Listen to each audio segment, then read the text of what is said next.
Welcome to Kenton's videos. Enjoy the video. You start by confirming the exact URL you want. This avoids missing subpages. Next, open the Web Archive search box and paste the address, then hit search.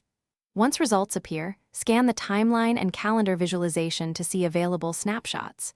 If you only need the most recent capture, select the rightmost marker. For specific dates, hover to view timestamps. Make sure to note multiple snapshots on the same day because versions can differ slightly. After selecting a snapshot timestamp, the archived page loads in a read-only view. You can navigate internal links that were saved. If images or styles fail, try switching to an earlier or later snapshot. Often assets load differently across saves.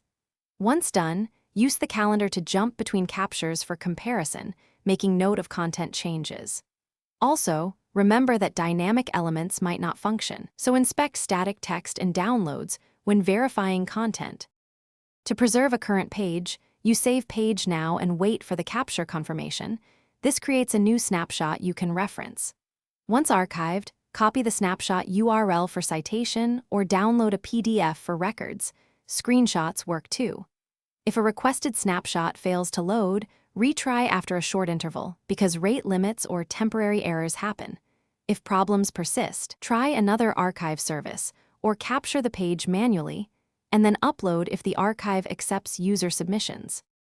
Thanks for watching. Consider subscribing if we helped you.